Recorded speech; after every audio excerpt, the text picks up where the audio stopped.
시아버지 통장 비밀번호? 걱정 마, 언니 이미 다 알아냈어.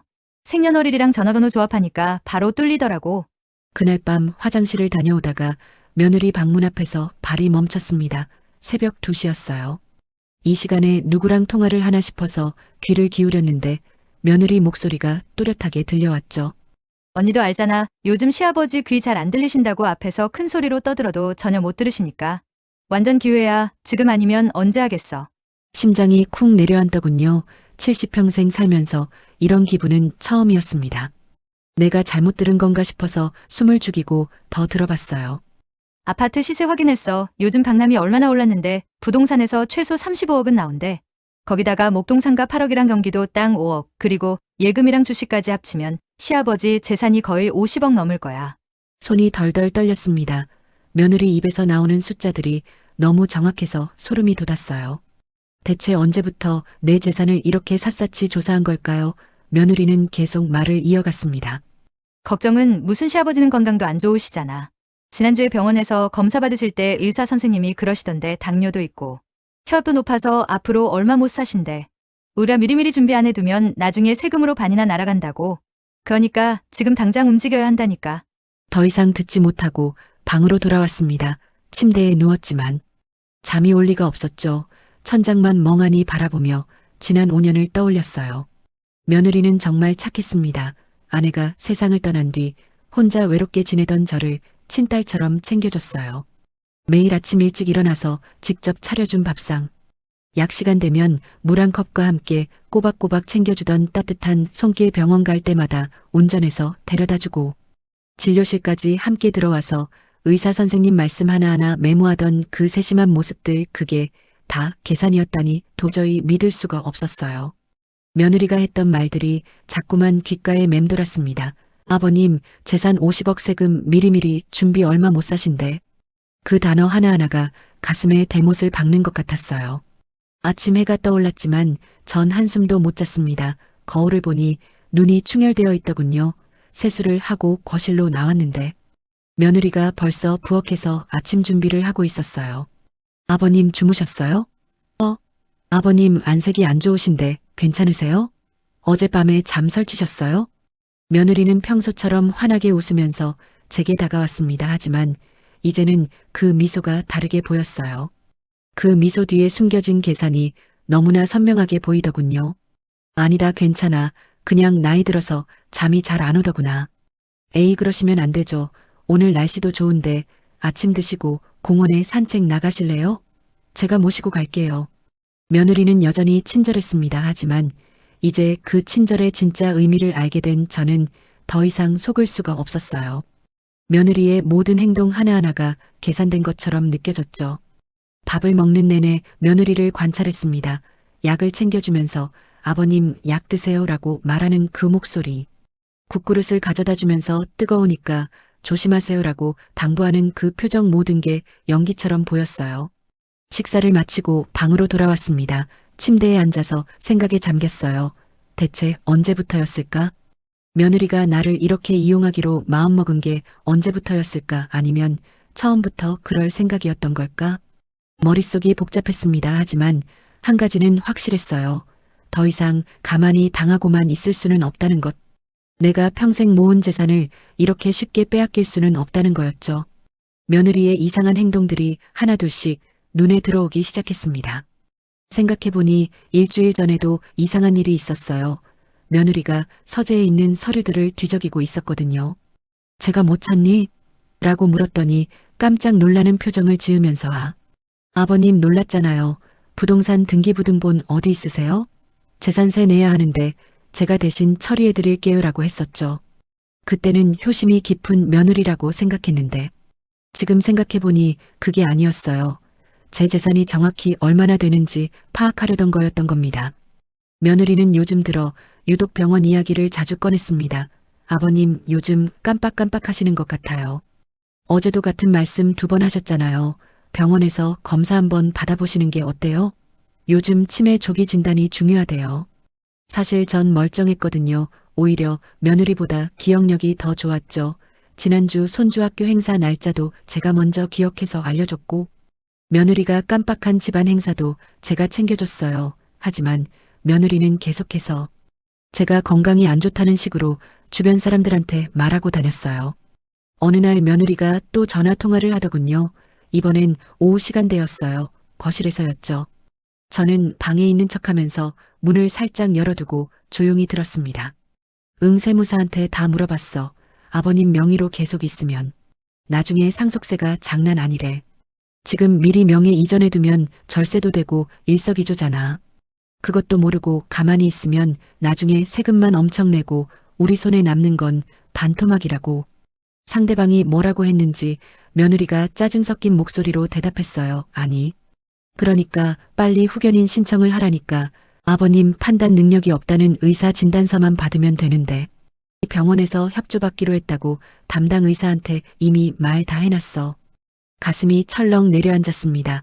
며느리가 나를 판단 능력 없는 사람으로 만들려고 한다는 게 믿기지 않았어요. 성년 후견인이 되면 며느리가 제 재산을 마음대로 처분할 수 있게 되는 거잖아요. 며느리는 전화를 끊고 이번엔 다른 사람에게 전화를 걸었습니다. 걱정하지 마. 이미 변호사도 다 선임했어. 그 변호사가 이쪽으로는 전문가래. 시아버지가 정신없으실 때 유언장도 작성하게 할 거야. 물론 우리한테 전부 유리하게 쓰도록 할 거고 나중에 문제 생기면 그 유언장 내밀면 되니까. 손이 부들부들 떨렸습니다.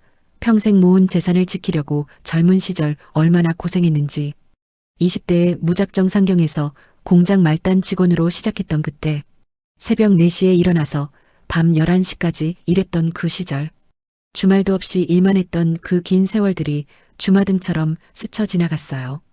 겨우 과장까지 올라갔을 때 작은 돈을 모아서 부동산에 투자했고 그게 지금의 재산이 된 거였죠. 하나하나 모두 제 피와 땀으로 이룬 것들이었어요. 그런데 며느리 눈에는 그저 탐나는 돈덩어리로만 보였던 겁니다. 며칠 뒤에는 며느리가 아들한테도 압력을 넣고 있는 게 들렸어요. 부부가 방에서 이야기하는 소리였는데 목소리가 커서 복도까지 들렸죠. 당신은 왜 그렇게 답답해? 지금 안 하면 나중에 정말 후회한다고. 다른 집들은 다 이렇게 미리미리 준비하는데 우리만 바보처럼 가만히 있을 거야? 우리 애들 대학 등록금은 생각 안 해? 요즘 사립대 1년에 1,000만 원 넘게 들어간다고. 아들 목소리가 들렸습니다. 그래도 아버지 살아계신데 이런 이야기 하는 게 맞아? 나는 이런 거 하기 싫어. 양심에 찔리잖아. 양심? 양심 갖고 밥 먹고 살아? 우리만 순진하게 있을 거야? 정신 차려. 아들은 더 이상 반박하지 못했습니다. 그 침묵이 나를 더 아프게 했어요. 내 자식마저 며느리 말에 서서히 넘어가는 것 같아서 가슴이 무너지는 것 같았죠. 그날 밤 다시 며느리 통화 소리가 들렸습니다. 이번에는 더 노골적이었어요. 언니 걱정 마. 다 계획대로 되고 있어. 시아버진 아무것도 모르시고. 나는 계속 착한 며느리 연기만 하면 돼. 솔직히 힘들긴 하지. 맨날 시아버지 시중 드느라 진짜 미치겠거든. 근데 50억 생각하면 참을 만해. 그 말을 듣는 순간 모든 게 명확해졌어요. 지난 5년간 며느리가 보여준 모든 친절은 완벽한 연기였던 겁니다. 진심으로 나를 챙겨준 게 단 한 번도 없었던 거죠. 처음부터 끝까지 내 재산을 노린 치밀한 계획이었던 겁니다. 며느리는 심지어 이렇게까지 말했어요. 언니 우리 이번에 성공하면 반반 나눠 갖기로 했잖아. 언니도 빚 많다며 이번 기회에 확실하게 정리하자. 시아버지는 어차피 오래 못 사시니까. 언니라는 사람도 공범이었던 겁니다. 며느리 혼자가 아니라 누군가와 함께 치밀하게 계획한 범죄였어요. 그 사실을 알고 나니 온몸에 소름이 돋았습니다. 다음 날부터 저는 본격적으로 움직이기 시작했습니다. 며느리가 마트 간다며 외출한 사이 조심스럽게 며느리 방을 살펴봤어요. 평소에는 절대 들어가지 않는 공간이었지만 이제는 진실을 알아야 했죠. 책상 서랍을 조심스럽게 열어보니 충격적인 것들이 나왔습니다. 첫 번째로 발견한 건 두꺼운 노트였어요. 며느리 필체로 빼곡하게 적혀 있었는데 내용을 보고 숨이 막혔죠. 1단계 시아버지 신뢰 얻기 완료. 매일 아침 식사 정성스럽게 챙기기 병원 동행하면서 건강 상태 파악하기 약 관리하는 척하며 어떤 질병 있는지 확인 친구들 만남 서서히 차단해서 외부와 고리시키기. 2단계 재산 규모 정확히 파악 완료.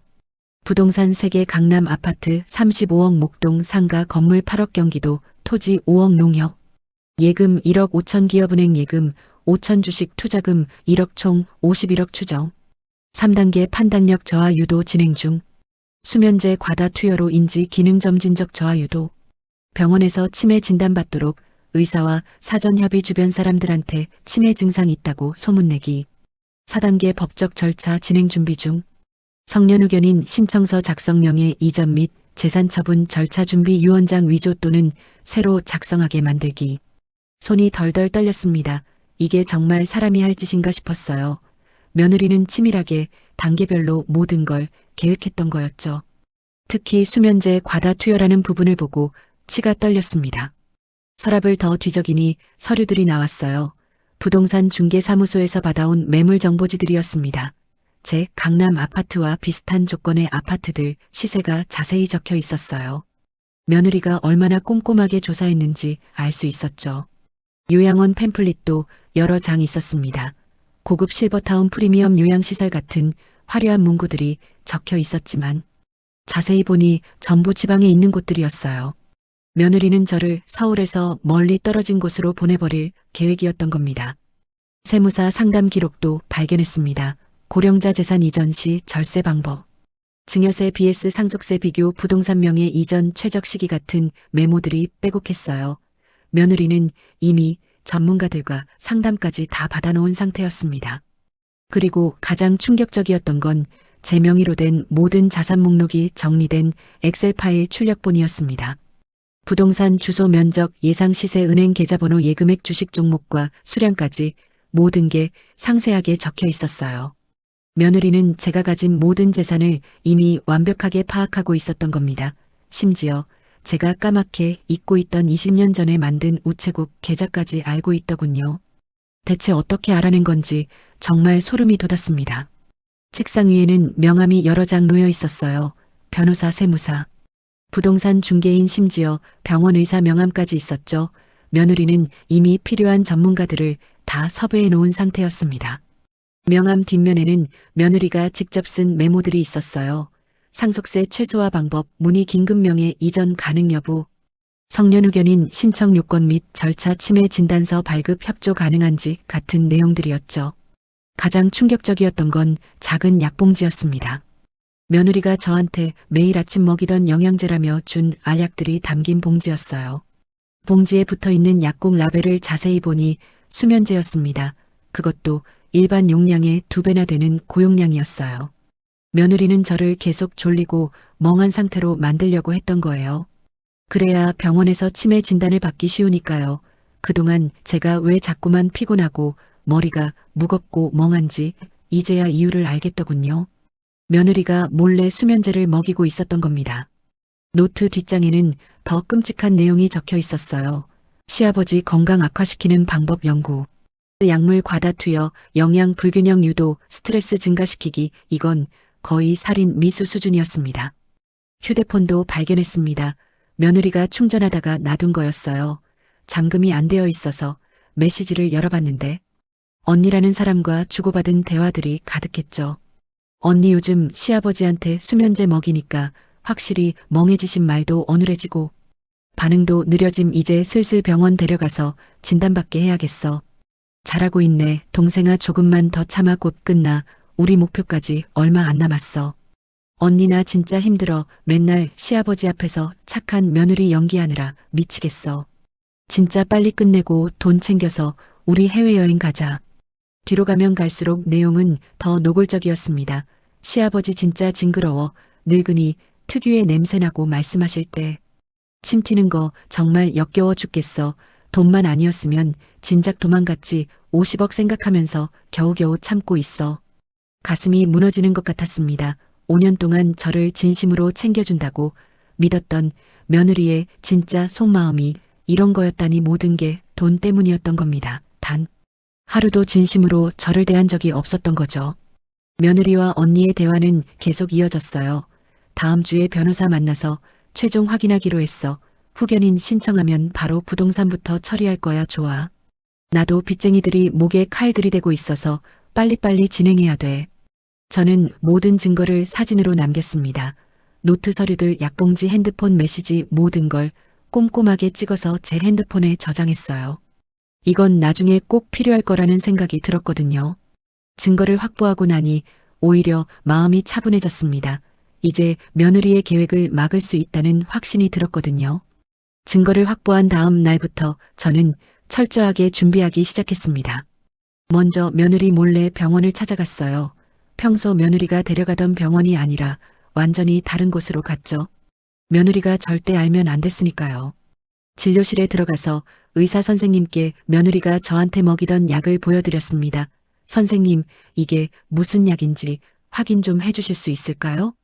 며느리가 영양제라고 주는데 먹고 나면 자꾸 머리가 멍해지고 졸려서요. 의사 선생님이 약을 자세히 살펴보시더니 심각한 표정을 지으셨어요. 어르신, 이거 수면제입니다. 그것도 일반 용량의 2배나 되는 고용량이에요. 장기간 복용하시면 인지 기능에 심각한 문제가 생길 수 있습니다. 당장 복용을 중단하셔야 해요. 예상했던 대답이었지만 의사 입에서 직접 들으니 화가 치밀었습니다. 며느리는 정말로 저를 병들게 만들려고 했던 거예요. 아니, 어쩌면 이미 상당히 병들게 만든 상태였을지도 모르죠. 선생님, 제가 정밀 검사를 받고 싶습니다. 며느리가 저를 치매 환자로 만들려고 하는데 제가 정상이라는 의학적 증거가 필요해요. 의사 선생님은 고개를 끄덕이시며 바로 각종 검사를 지시하셨어요. MRI, CT, 혈액 검사, 인지 기능 검사 등 할 수 있는 검사는 다 했습니다. 일주일 뒤에 결과가 나왔어요. 어르신 검사 결과 모두 정상입니다. 나이에 비해 인지 기능이 매우 양호하시고 뇌에도 특별한 이상이 없으세요. 건강하십니다. 그 진단서를 받아서 안전한 곳에 보관했습니다. 며느리가 나중에 제가 치매라고 주장하더라도 이 진단서가 있으면 막을 수 있을 거예요. 다음으로 변호사를 찾아갔습니다. 며느리가 만나던 그 변호사 말고 제가 따로 알아본 믿을 만한 분이었어요. 대형 로펌에서 오랫동안 일하신 베테랑 변호사님이었죠. 변호사님, 이것 좀 봐주세요. 저는 며느리 노트 사진들, 약 검사 결과와 메시지 캡처 등 모든 증거를 보여드렸습니다. 변호사님은 증거들을 하나하나 꼼꼼히 살펴보시더니 심각한 표정을 지으셨어요. 어르신, 이 정도면 사기, 미수, 재산 침해 시도, 노인 학대로 충분히 고소 가능합니다. 형사처벌도 가능한 수준이에요. 그런데 변호사님, 저는 조심스럽게 말했습니다. 저는 며느리를 고소하고 싶지 않습니다. 제 아들 생각 때문에 그래요. 며느리를 법정에 세우면 제 아들의 인생도 망가질 게 뻔하잖아요. 변호사님은 이해한다는 듯 고개를 끄덕이셨어요. 그렇다면 어르신 재산을 안전하게 보호하는 방법을 알려드리겠습니다. 변호사님은 여러 가지 방법을 설명해 주셨습니다. 신탁 유언, 대리인 지정 등 다양한 법적 장치들을 알려주셨죠. 저는 그 중에서 가장 확실한 방법들을 선택했습니다. 먼저 모든 부동산을 신탁으로 돌렸어요. 강남 아파트, 목동 상가, 건물, 경기도, 토지 모두 신탁회사에 맡겼습니다. 이렇게 하면 며느리는 물론이고 아들도 제 허락 없이는 절대 손댈 수 없게 되죠. 신탁계약서에 명확하게 명시하세요. 어르신이 사망하신 후 재산은 손주들 교육비로만 사용되며 며느리에게는 일체 상속되지 않는다고요. 변호사님 조언대로 계약서를 작성했습니다.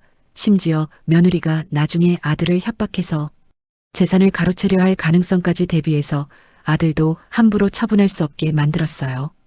은행 계좌도 전부 정리했습니다.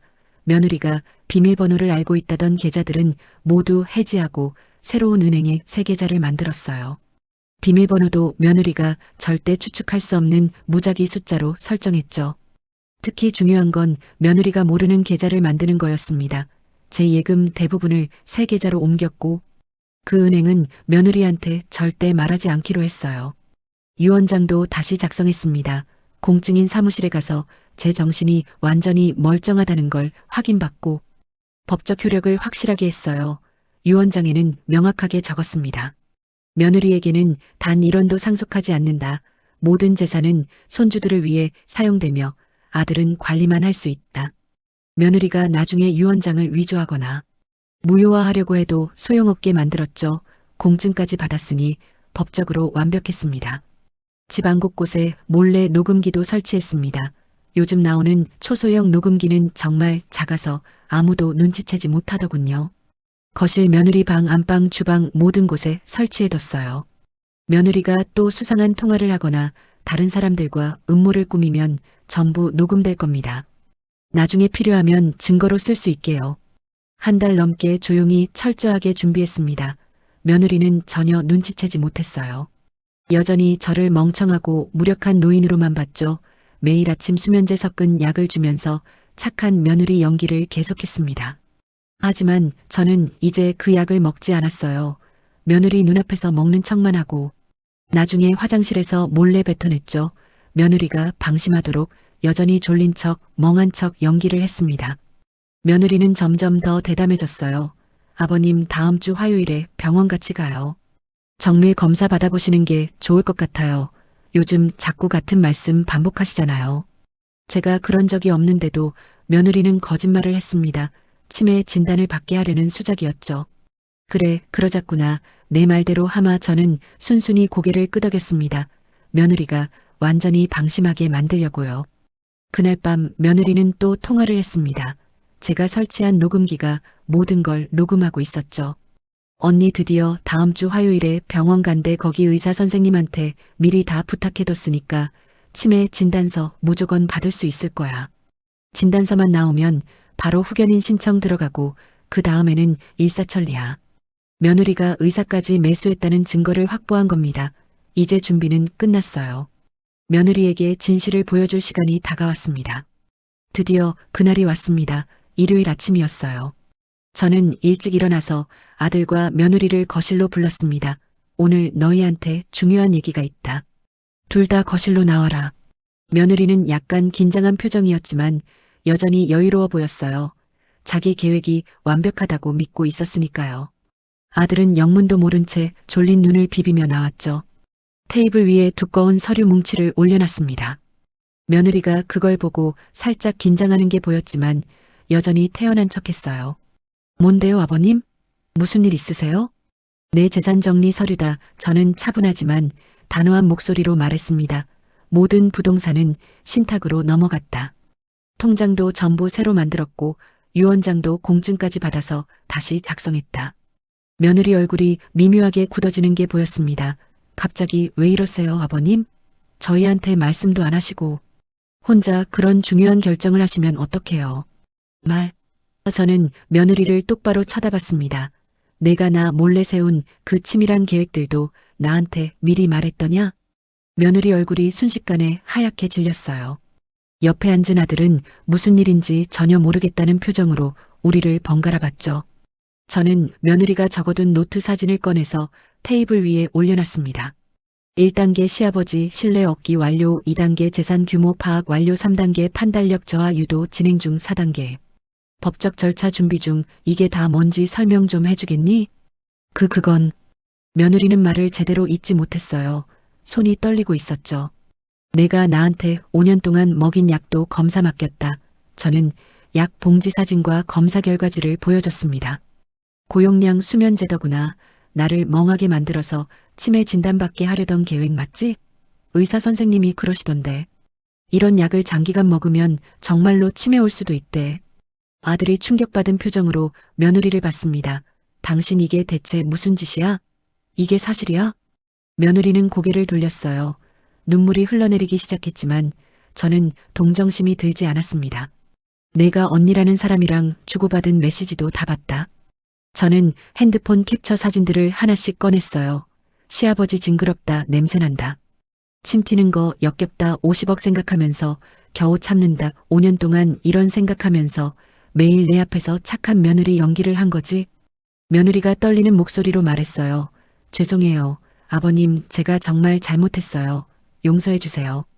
미안하다고? 저는 차갑게 웃었습니다. 5년 동안 매일매일 나를 속이고 내 재산 노리고 심지어 나를 병들게 만들려고 약까지 먹이고 의사까지 매수하고 이 모든 걸 치밀하게 계획했는데 미안하다는 말 한마디로 끝낼 수 있는 일이냐? 제가 정말 돈이 필요했어요. 며느리가 울먹이며 말했습니다. 아이들 교육비도 많이 들고 집도 좁고 빚도 있고 그럼 나한테 솔직하게 도움을 요청하지 왜 이런 끔찍한 짓을 한 거야? 저는 단호하게 말했습니다. 내가 인정할 수 없는 건 내가 돈이 필요했다는 게 아니다.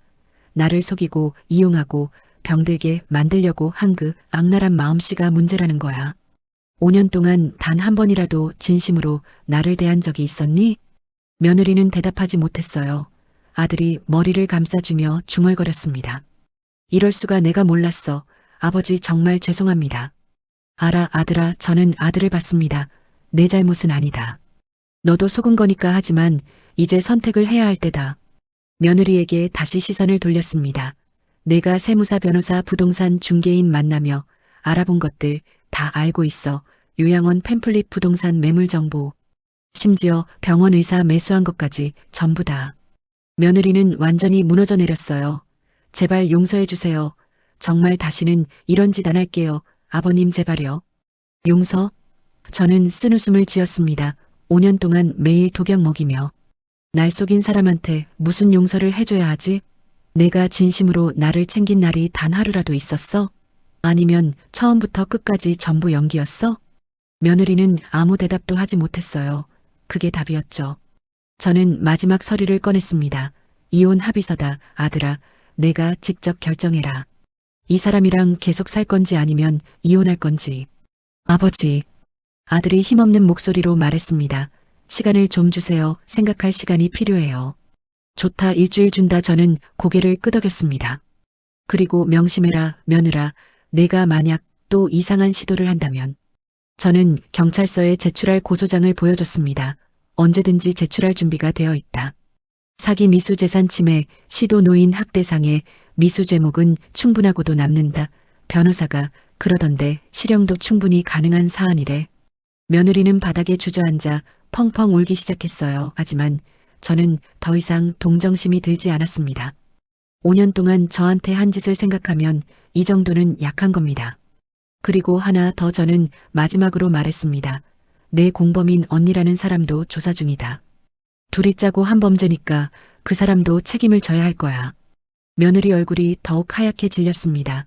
모든 게 끝났다는 걸 깨달은 거죠. 그날 이후 집안 분위기는 완전히 바뀌었습니다. 며느리는 저를 마주치지 못하고 피했어요. 아들은 며칠 동안 방황하다가 결국 이혼하기로 결심했습니다. 며느리가 한 짓이 너무 충격적이어서 더 이상 같이 살 수 없다고 하더군요. 한 달쯤 지났을 때 이혼이 성사됐습니다. 며느리는 위자료도 재산 분할도 하나 못 받고 그냥 집을 나갔어요. 며느리한테는 아무런 권리가 없었으니까요. 오히려 제가 고소하지 않아준 게 감사해야 할 상황이었죠. 손주들 양육권은 아들이 가졌습니다. 며느리는 주말에 한 번씩 아이들을 볼 수 있는 면접. 교섭권만 받았어요. 그것도 제 허락 하에만요. 며느리는 떠나면서 한마디도 하지 못했습니다. 저를 쳐다보지도 못하더군요. 후회하고 있었을까요? 아마 그랬을 겁니다. 50억을 놓쳤으니까요. 하지만 제가 보기에 며느리가 후회한 건 제가 알아버렸다는 거지. 자기가 한 짓 자체를 반성하는 것 같지는 않았어요. 며느리는 몇 달 뒤 SNS에 나타나기 시작했습니다. 새로운 남자를 만났다더군요. 아들이 우연히 며느리 SNS를 보고 알려줬어요. 역시나 그 남자도 재산이 많은 사람이라고 하더군요. 아버지 저 사람 아직도 정신 못 차렸네요. 아들이 한숨을 쉬며 말했습니다. 그 사람 인생이니 내버려둬라. 저는 담담하게 대답했어요. 불쌍한 사람은 며느리가 아니라 그 새로운 남자지 며느리 본성을 모르고 사귀고 있을 테니까. 저는 강남 아파트를 팔았습니다. 너무 크고 관리하기 힘들었거든요. 혼자 살기에는 과분했어요. 대신 작지만 쾌적하고 관리가 편한 중형 아파트로 이사했죠. 나머지 돈은 안전하게 은행에 넣어뒀습니다. 재산을 정리하면서 일부는 손주들을 위한 교육 신탁으로 묶어뒀어요. 손주들이 대학 갈 때까지 아무도 손댈 수 없게요. 며느리는 당연히 접근조차 할 수 없고요. 나머지 재산은 제가 편하게 쓰기로 했습니다. 요즘은 여행을 다니고 있어요. 젊었을 때는 일만 하느라 제대로 여행 한 번 못 가봤거든요. 이제야 그 보상을 받는 기분입니다. 지난달에는 유럽 한 달 여행을 다녀왔어요. 프랑스, 이탈리아, 스위스, 오스트리아. 평생 TV로만 보던 곳들을 직접 눈으로 봤죠. 다음 달에는 동남아시아를 갈 예정입니다. 태국, 베트남, 캄보디아를 둘러볼 거예요. 친구들도 자주 만납니다. 며느리가 있을 때는 외부 사람들 만나는 걸 싫어해서 거의 못 만났거든요. 아버님 밖에 나가시면 감기 걸려요. 아버님 친구분들이 안 좋은 영향 끼칠 수도 있어요. 이런 핑계로 저를 집에만 가둬뒀었죠. 지금은 일주일에 서너 번씩 친구들을 만나요. 함께 밥도 먹고 등산도 가고 바둑도 두고 정말 즐겁게 지내고 있습니다. 손주들도 주말마다 봅니다. 아들이 데려오면 함께 좋은 시간을 보내죠. 외식도 하고 영화도 보고 놀이공원도 가고요. 아이들은 엄마가 왜 떠났는지 처음에는 잘 몰랐지만 이제는 어느 정도 이해하는 것 같아요. 어제 중학생 손주가 조심스럽게 물어보더군요. 할아버지, 엄마는 정말 나쁜 사람이었어요? 저는 솔직하게 대답해줬습니다. 엄마는 할아버지 재산이 너무 탐나서 나쁜 짓을 했단다. 사람은 누구나 욕심이 있지만 그 욕심 때문에 다른 사람을 해치면 안 되는 거야. 할아버지 슬프지 않으세요? 5년 동안 착한 며느리인 줄 알았는데 알고 보니 거짓말이었잖아요. 처음에는 슬펐지 배신감도 들었고 저는 솔직하게 말했습니다. 하지만 지금은 오히려 다행이라고 생각해. 일찍 알아챈 덕분에 우리 가족을 지킬 수 있었잖니. 손주가 고개를 끄덕이며 말했어요. 저는 할아버지가 정말 멋있어요. 나이가 많으셔도 포기하지 않고 직접 증거도 모으고 준비도 하시고 그 말을 들으니 뿌듯하더군요. 제가 잘한 거죠. 가만히 당하고만 있지 않았으니까요. 요즘 통장을 확인할 때마다 기분이 좋습니다. 며느리한테 빼앗겼다면 이 돈은 벌써 제 손을 떠났을 거예요. 며느리와 그 언니라는 사람이 나눠 가졌겠죠. 하지만 지금은 전부 제가 관리하고 제가 원하는 대로 쓰고 있습니다. 오늘도 여행사에서 전화가 왔어요. 어르신 다음 달 호주 여행 예약 확정하시겠어요? 시드니하고 멜버른 2주 일정입니다. 네, 확정해 주세요. 친구 한 명이랑 같이 갈 거예요. 저는 흔쾌히 대답했습니다. 70이 넘었지만 제 인생은 아직 끝나지 않았습니다. 오히려 지금이 더 자유롭고 행복해요. 며느리 눈치 볼 필요도 없고 누구한테도 휘둘리지 않고 제가 하고 싶은 대로 살 수 있으니까요. 며느리는 저의 재산을 노렸지만 결국 아무것도 얻지 못했습니다. 오히려 가족도 잃고 명예도 잃었죠. 그게 며느리가 받아야 할 대가였어요. 저는 제 재산을 지켰습니다. 그리고 그 재산으로 편안하고 풍요로운 노후를 보내고 있어요. 이게 바로 제가 원하던 삶입니다. 누구한테도 속지 않고 누구한테도 이용당하지 않고 제 인생의 주인으로 당당하게 사는 것 말이에요. 내일은 친구들이랑 골프 치러 갑니다. 다음 주는 손주들이랑 제주도 여행 가기로 했고요. 다다음 주엔 호주로 떠나죠. 제 통장은 여전히 건재합니다. 그리고 이 돈은 앞으로도 제가 쓰고 싶은 곳에 쓸 겁니다. 여행도 가고 친구들이랑 좋은 시간도 보내고 손주들한테 좋은 추억도 만들어주고요. 며느리의 치밀한 계획은 완벽하게 실패했습니다. 하지만 제 인생은 여전히 성공적으로 이어지고 있어요. 그것만으로 충분합니다. 제가 승리한 겁니다. 며느리가 어디서 무엇을 하든 이제 상관없어요. 후회를 하든 말든 반성을 하든 말든 그건 며느리 인생이니까요. 중요한 건 제가 제 재산을 지켰고 제 노후를 지켰다는 겁니다. 그리고 앞으로도 계속 행복하게 살 거예요. 이게 제가 며느리한테 줄 수 있는 마지막 메시지입니다. 악한 마음으로 다른 사람을 해치려고 하면 결국 자기 자신만 망가진다는 것 말이죠. 저는 오늘도 햇살 좋은 베란다에 앉아 따뜻한 차를 마시며 창밖을 바라봅니다. 평화롭고 행복합니다. 이게 바로 제가 평생 일하며 꿈꿔왔던 노후입니다. 그리고 저는 그 꿈을 지켜냈어요.